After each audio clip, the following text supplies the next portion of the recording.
At times when strong emotions get in the way, it helps to have guidance on making informed decisions inside a marriage. But have you ever considered that the better advice could come not from relatives and friends, but from a licensed marriage therapist? We are joined this morning by marriage and family therapist, Dr. Angelo Basa. It's a beautiful day. Doc Angelo, welcome to the show. Thank you for inviting me. Of course. I was going to ask, how many years have you been in practice? And when you talk about marriage therapy, it isn't something that, Filipinos have fully embraced, right? Yes, Why is that so? We've been in this practice for 12 years now. And most Filipinos do not actually seek help when it comes to their private matters. Right. So, pero most of the people who can pay, who can afford, those are the ones coming to us. Yeah. When you mentioned about paid, Doc, how much does it normally cost for couples therapy? We have different packages actually. So there are some couples who only come for a day. They don't want to come back anymore. Yeah. Bakit? May away ba during marriage therapy? Or? Yeah, merong emotions pa involved on the first day. But if they stayed, we are willing to talk about the solutions. We even talk about it for 5 hours. Maabot kami ng 5 to 6 hours sometimes. If they don't want to come back and because of their busy schedule. Right. Yeah, some of them naman 1 or 2 hours lang, then they will choose to come back again, reschedule. You know how in movies, pagka nakaharap sila sa therapist nila, the couple, and then they fight each other during the first few sessions. I think that is what really happens. Yes, right? because those are unresolved issues, stored. Stored subconsciously, na hindi na-discuss, hindi na-pag-usapan, tinutulugan. Yeah. Well, you've done this for 12 years. That's longer than some marriages. You take a look at the body of work that you've been doing. Are we seeing any trend siguro? Dumadami ba yung mga nagpapa-therapy? I know mental health in general has been more openly talked about issue. Kapag personal, people are less afraid to see therapists, mental health experts. Pero pagdating sa marriage, when it's a couple or partnership, do you feel that it's more open today or that hasn't really changed? Very open when the pandemic struck to all of us. Yeah. Daming tumawag sa office. Pinupuntahan namin, even lockdown. Oh, wow. Okay. Yeah. So, simula nun, natuto na yung tao. Kasi nakakulong sila sa bahay, they don't know how to fix it themselves inside. Habang nagtatagal sila sa loob ng tahanan nila na hindi na-resolve yung dispute, umiinit lalo yung kanilang sitwasyon. Yung mga words against each other, yung mga treatment sa children affected. Kaya natututo na silang tumawag. Yeah. In the 12 years you've been doing this, Doc, have you seen any patterns, like themes of the most common problems most couples face? Yes. The common problems is, this is my right. I have the right to be happy. Hindi niya alam na yung right to be happy, sa asawa niya, hindi niya tuloy maibigay. Because ang mentality niya, laging, ako to, I need to be happy, I need to be supplied with what I need. Ganun lagi yung mentality. Ang problem, the other party also thinks that way. Yeah. I also need this right. I also need this right. Eventually, merong gap sa gitna. Right. Because walang nagsusupply ng dapat matanggap ng bawat isa. Because the mentality is wrong. From your experience with your clients, can you share with us maybe some testimonies that couple therapy really does work? Yeah, there was this couple. The husband is a foreigner. The wife is a Filipina. Hindi alam nung foreigner yung gusto ng wife niya. Okay. When his wife told him, I need annulment, sabi niya gano'n. Siya mismo yung nagpunta, the husband, to seek annulment. Sabi ko, hindi na ito naiintindihan yung sinasabi ng wife niya. Asian foreigner. So, sabi ko, that's not what you need. Hindi annulment na kailangan niya. Okay. So I called the wife, nausap ko. Then, suddenly, nagkaayos sila. A few sessions, pero the husband is willing to talk every month. So may schedule kami. Then now, the wife got pregnant na. She got pregnant na. Okay. Okay, that's good. And another case, merong wife na pumunta sa office without any appointment. crying, and makikita mo, parang crying overnight eh. When, in that instance, sabi ko, they really need help. So, kinausap ko. We talked for about 6 hours. A long Yeah. Yeah. For 6 hours. You have in a the lot of office. time, Doc, huh? Yes. Because this is our advocacy. Yes. Advocacy namin to because we saw the ignorance. There are so many relationship books written, and they all say one thing, which is supplying the love and supplying the respect to the other party. Scientifically proven na yan eh. So, this is about ignorance. Kaya if we push this education to every marrying couples, madali ang relationship eh.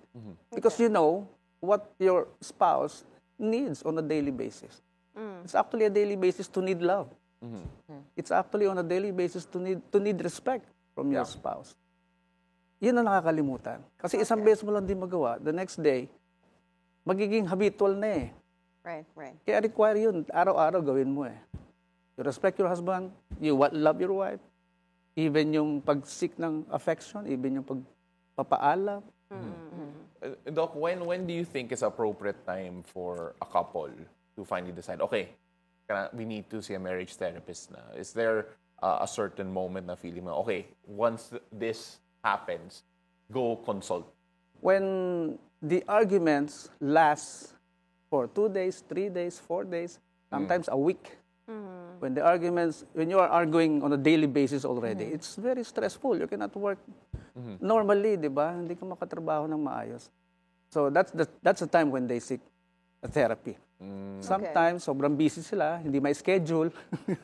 The arguments continues even until sa paghiga, pagtulog sa gabi. Okay. So it's a very stressful life. Not seeing one or both of you calming down or being humble enough to accept we have a problem. We need a professional to fix this. Kasi nga, pag professional yung kinonsult, hindi ka matatakot sabihin yung private information nyo because the professional therapist is hindi kayo kilala eh. Hindi kayo i-judge. Yes. Di ba? Kaya natutunan din namin not to judge them. Pag nag-seek help, ibig sabihin, they are humble enough to admit one of them has a mistake. I like that, yung humility. Yeah. Kailangan Yeah. humble Yeah. enough to Yes. go and seek help.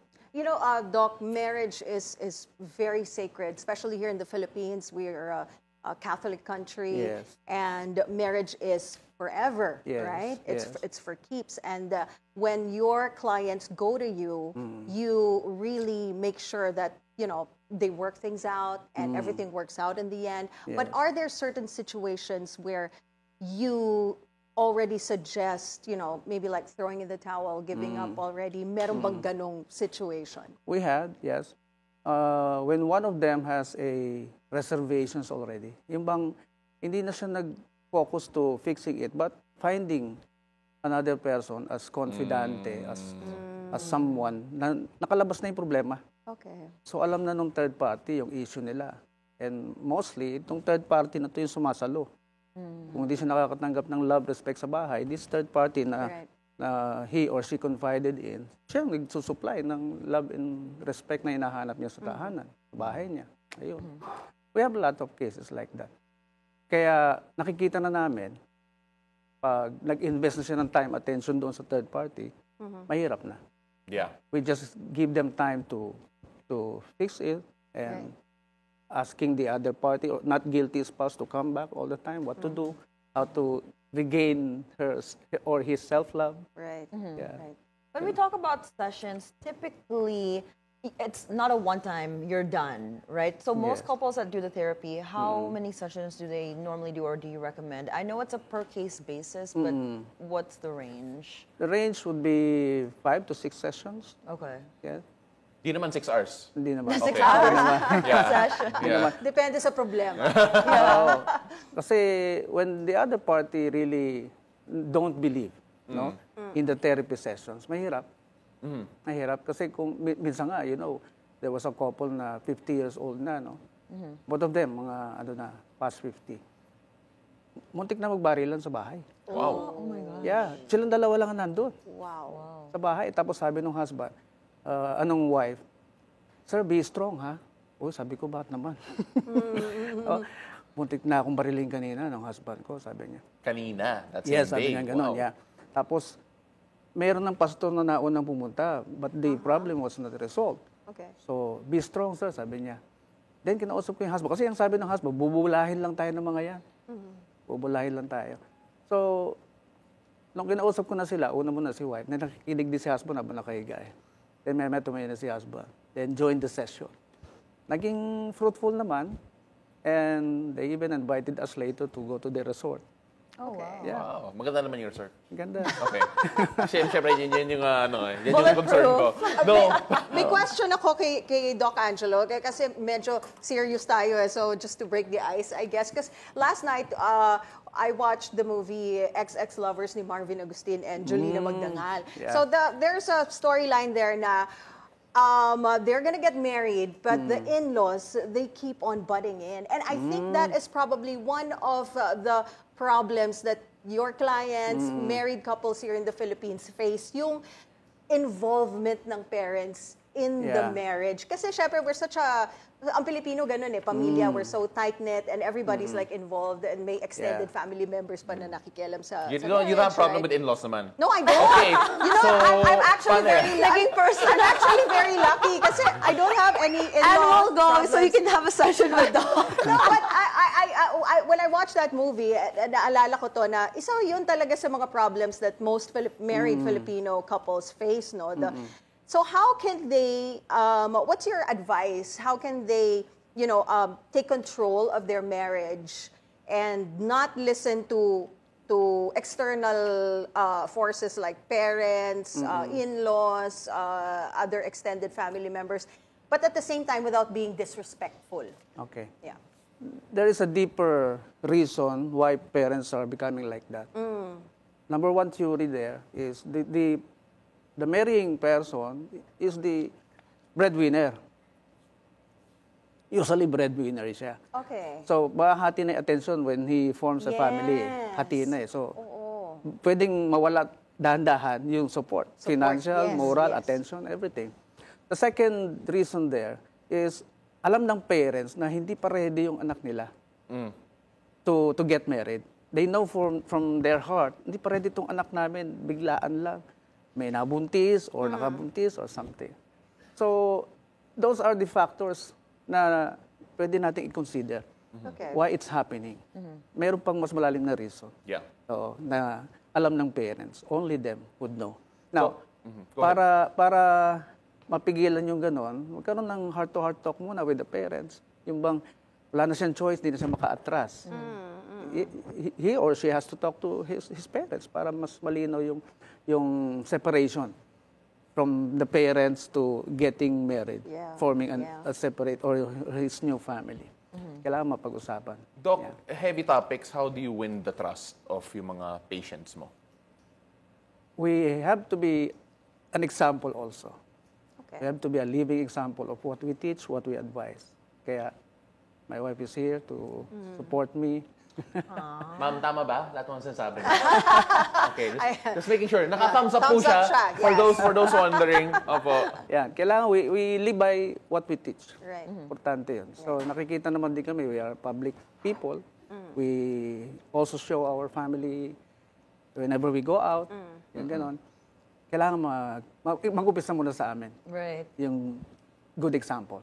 And Doc, you brought your book here with you. Could you talk more about this? So for our viewers who are interested in seeking help, obviously they can talk to Yeah. you, but is this book a great Yes. read as well? Of course. Do you want to talk about it? Yeah. I titled this Tamang Guide sa Pakikipaghiwalay o Pag-preserve ng Marriage.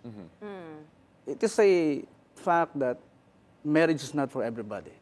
Yes. And even sa umpisa pa lang, malalaman mo eh, may mga red flags ka makikita before signing the marriage contract. If you ignore that red flags will continue to flourish Okay. inside your marriage. That's so interesting, Doc, because we've talked about marriage itself, but I want to talk before marriage rin. Yes. I don't know kung spoiler to sa book mo, pero ano mga red flags Right. before marriage? Pag ang party, puro sarili lang niya iniisip niya.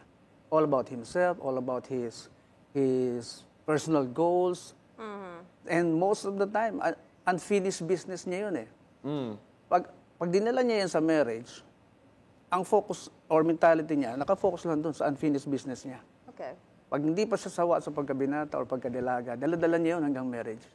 And she will or he will always insist, this is my right. That's like what I've said kanina. This is my right to be happy. This is my right to enjoy life.